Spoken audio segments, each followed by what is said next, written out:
Welcome back to Questing Beast. I'm Ben. Today we're taking a look at The Hole in the Oak, which is a short little adventure created for Old School Essentials and which is compatible with basically any edition of Old School D&D.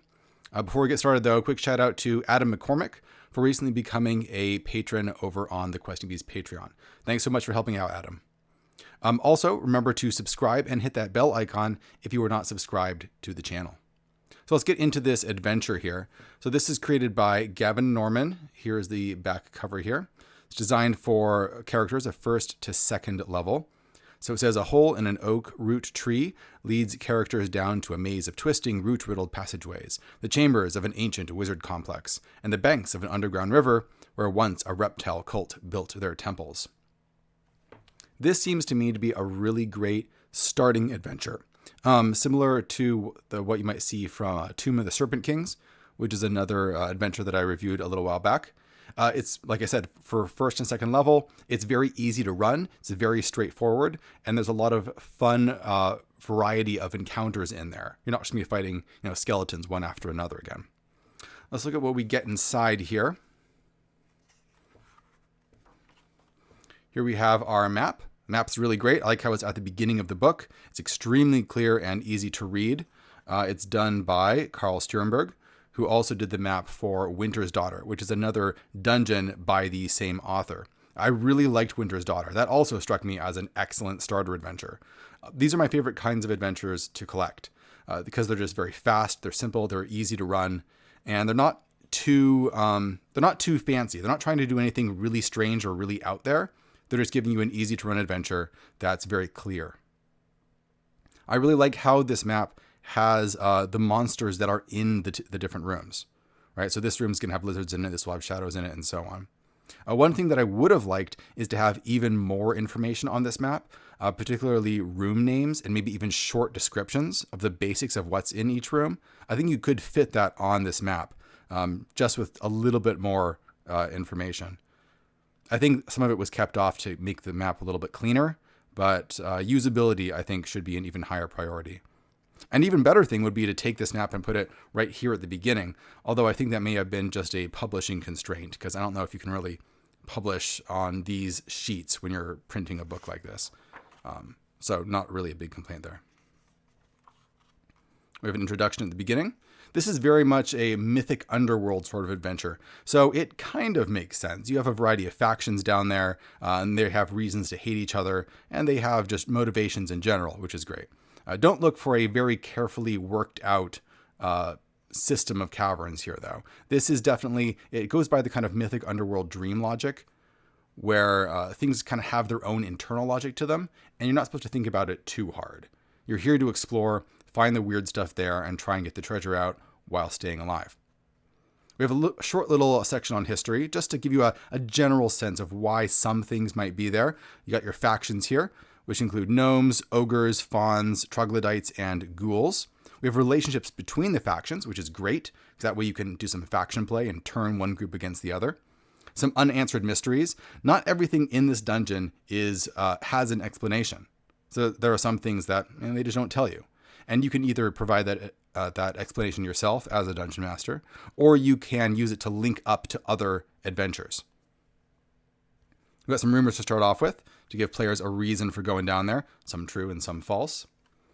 We have a really cool random happenings table. This also acts as the random encounter table with 20 different events, some of which are monsters, especially over here, but some of these are just clues or other weird things. So when you're rolling random encounters, you can get stuff other than monsters, which is really fun. Get right into our area descriptions here.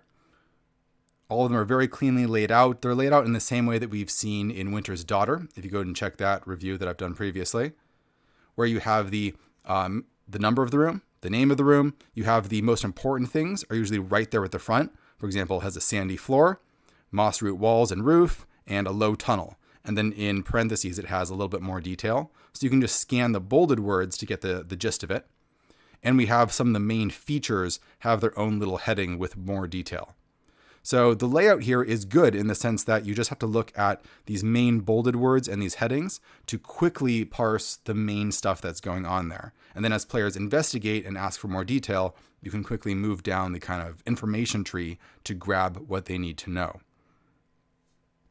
A lot of these have these really great detail where, for example, if you're in this room, it says east, faint green glow and warmth.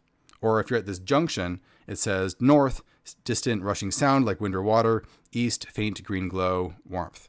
That's really great. Very few adventurers do stuff like that. But what this means is that as players are exploring and they have options, right? You go right or left, you give them a reason to choose one over the other. They're not making arbitrary distinctions. They have a very faint clue as to what might be coming up.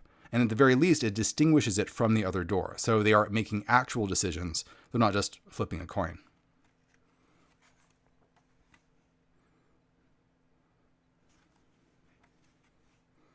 There's some illusions here. We have a teleport circle. There's lots of things for players to mess around with. There are a lot of things hidden behind other things. If your players like poking and prodding, they're going to have a fun time, I think. There are a bunch of different types of monsters in the dungeon that aren't immediately active, but which can be activated by players that are messing around too much. They can start getting tracked by a hunter that will follow them throughout the dungeon. Weeping statues, blade traps. We have a mutagenic ogre that can give you a whole bunch of different weird mutations. Subterranean jungle, full of 24 evil tree babies. There's our evil tree babies right there.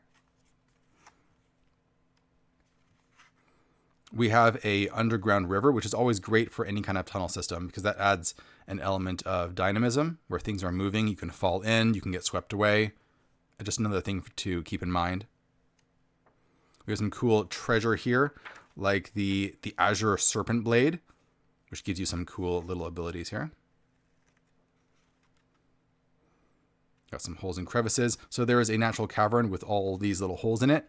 And of course, players are going to be sticking their hands in because what self-respecting player character would not do that? And you can grab all sorts of treasure out of there or something horrible could happen. Players love rolling those dice.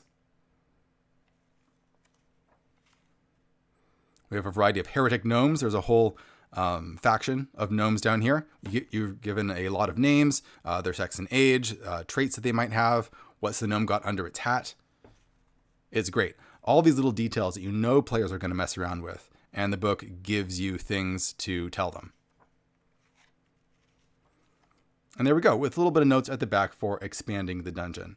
So this thing is really great. I definitely plan on running this for either my 5th grade group or for some adults that I'm running games with over the internet during this whole pandemic outbreak. So this is really great, especially for getting players into old school D&D. If they're new to it, you can use this to give them a lot of the main tropes that they're going to find in dungeon exploration. As usual, I will put links down in the description below where you can check this out for yourself. And thanks for watching. I'll see you guys next time.